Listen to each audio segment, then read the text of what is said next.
Hello everyone. Today we will discuss about rolling without slipping. What does that mean? That means if an object rolls without slipping on an inclined plane, then what happens? Suppose we have this inclined plane and a rolling body may be a solid sphere, hollow sphere, solid cylinder or hollow cylinder. So suppose this is our rolling body. So if this body is rolling down an inclined plane, that means there is this rotational motion about its center and this translational motion also, right? And if it is rolling down, that means this friction is allowing it to roll. So that's why it is not slipping, because friction is acting there in opposite direction. So friction is this way. The body will experience an acceleration along this direction, downwards, obviously. If we say that the weight is acting normally downwards, which always is the case, if this is your angle theta, if normal reaction is normally outward to the surface on which the body is rolling down, then we need to find the components of this weight. So we also know that this angle will be theta only. If you look at this, this is your 90 degree, this is 90 minus theta. So that makes it theta.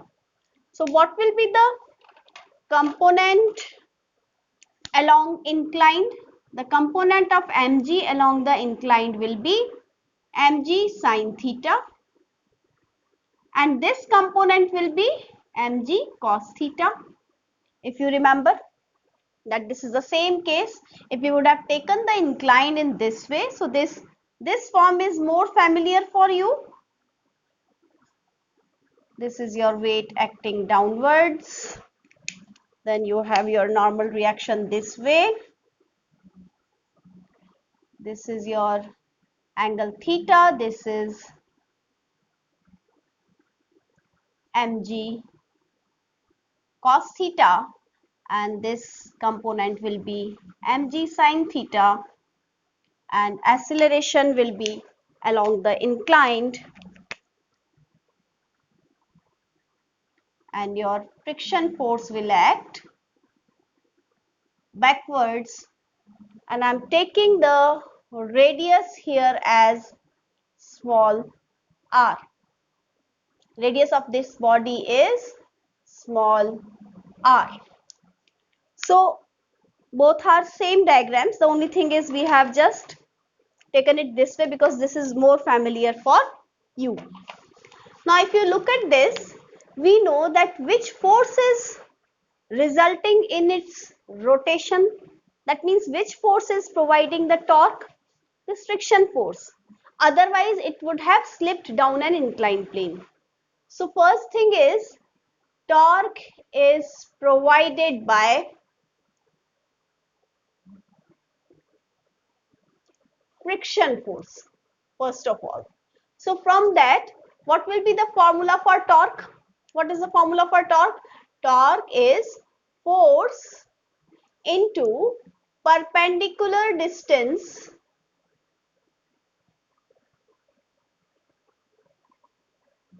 from the axis of rotation.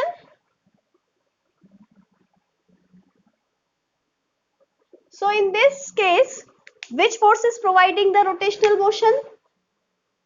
Friction force is providing. What is the perpendicular distance from the axis of rotation? If I say that small r is the radius of this spherical body or cylindrical body, so if r is the radius. So look at this beta, this is the body, right? This is the friction force which is acting. This is the center of the circle. Circle means that spherical body. And this is the radius of this body. Then what is the perpendicular distance between this force and the axis of rotation? Small r, which is the radius. So I can write that torque is small f into r, right? And we also know that torque is equal to I alpha y, because force is equal to mass into acceleration. So torque will be I into alpha. We can equate these two. This is our first equation. This is our second equation. We can write first must be equal to 2. Therefore, I alpha is equal to Fr, right? Also, V is equal to R omega. And we also remember that we have done this differentiation before also. This. So therefore, dV by dt is A. This is R and this is alpha. A is equal to R alpha, right? So alpha can be written as A upon R, and I can mark this equation as the third equation. So from, let's mark this as third and this as fourth. So from 4 in 3. So I'm putting the value, I'll get I A upon R is equal to F R. So what will be F? That is friction force is equal to I A upon R square. So this is first formula which we will use later on. This is our fifth equation. So what will we do? We have to derive three things here. First is friction force, acceleration and coefficient of friction. This we have to derive in this, right? So this is our first expression. Now we can move further. We know all the basic concepts, we just need to apply. So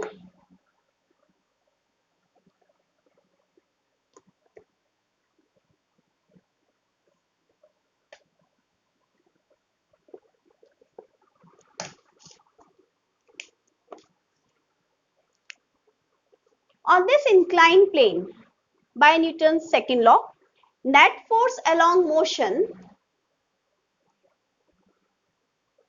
must be equal to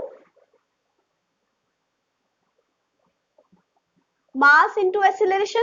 If we say that m is the mass of this body, that's why the weight is mg. So net force along motion, if you look at this diagram or this diagram, this is rolling down. So this force must be greater. Which one is the opposing force? The friction force. So this force mg sine theta minus f, this will be on left side. So mg sine theta minus f is equal to m into acceleration, right? And we can put the value of friction force from 5. So I'm putting the value from 5 in 6. Mg sine theta minus Ia upon r square is equal to ma. Divide the equation by small m. This is 7th equation. Divide 7 by small m. So this m will be cancelled. I can write g sine theta minus Ia upon mr square is equal to acceleration. I have to find the acceleration. So g sine theta is equal to a plus Ia upon mr square.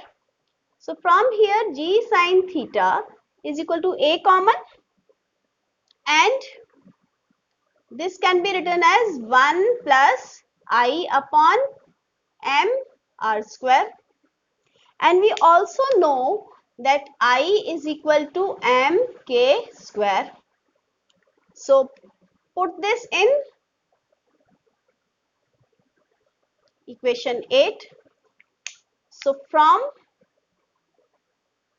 9 in 8, so I'm putting this value, I'll get g sine theta is equal to a 1 plus m k square upon m r square, right?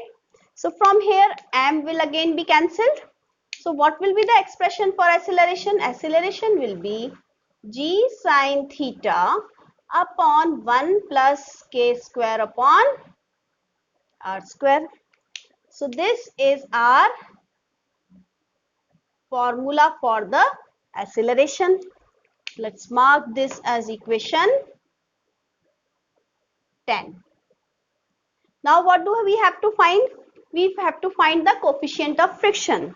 We know that F is equal to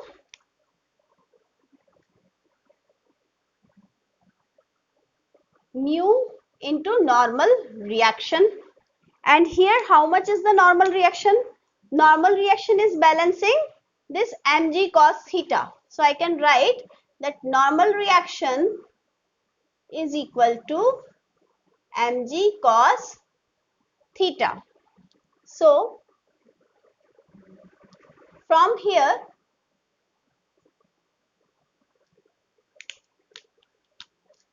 mu is equal to F upon R, that is whatever value of F you will get there, divide it by mg cos theta. So I have derived all the three general expressions. Now we will have to find the values for a particular body. So I'll take a particular case.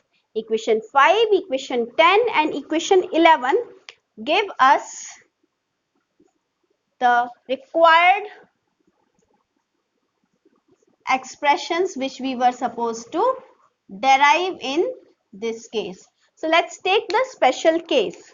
You must have learned the moment of inertia of the standard bodies by now. So we'll just put the values in these results and get the answer. So I'm rubbing a slight part over here and I'll explain how to get those values. So I'm taking the first case of solid cylinder. What's the value of moment of inertia for solid cylinder? I'm taking case 1, that is solid cylinder, right? I for solid cylinder, that is moment of inertia,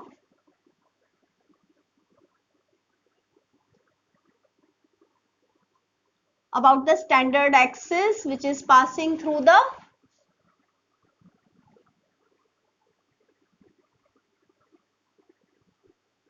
solid cylinder, and this is the axis I'm talking about, and this is half m r square, where r is the radius, m is the mass. So from 5,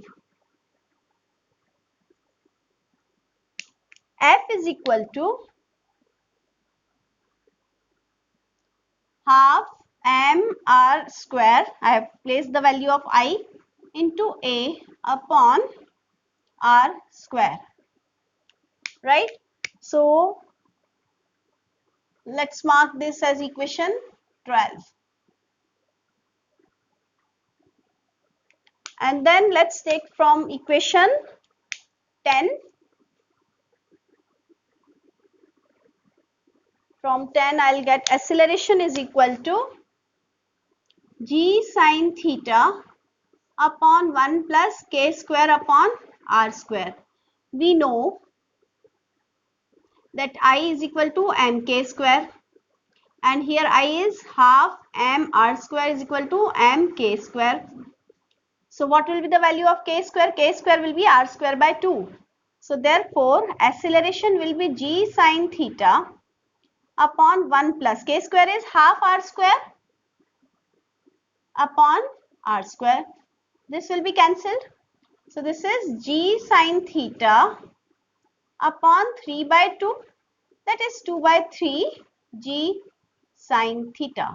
So this is an important result. This is the final result for acceleration. Put this value in 12, you will get the final result for friction force. From 13 in 12, you will get friction force is equal to half m into acceleration is how much? 2 by 3 g sine theta. So 2 cancel. This will give you 1 by 3 mg sine theta. Right? So now let's mark this as equation 14, and from 11 put this value of 14 in equation 11. 14 in 11, mu is equal to F is how much? 1 by 3 mg sine theta upon mg cos of theta. So this is giving me 1 by 3 tan theta. So this is the value of coefficient of friction. Now if you know the moment of inertia of some standard bodies, I have done case 1 for solid cylinder, and case 2 is homework, that is solid sphere. You can do it for case 3 also, hollow cylinder, and so on. The only thing is you need to remember the moment of inertia values, then you can use the formulas given here. But you should know how to derive these formulas, because when such things are asked, you are supposed to derive it. The steps appear to be more here because I have explained each and every step in detail. But once you understand the things, you can skip a few steps. So that's all for now. Have a nice day.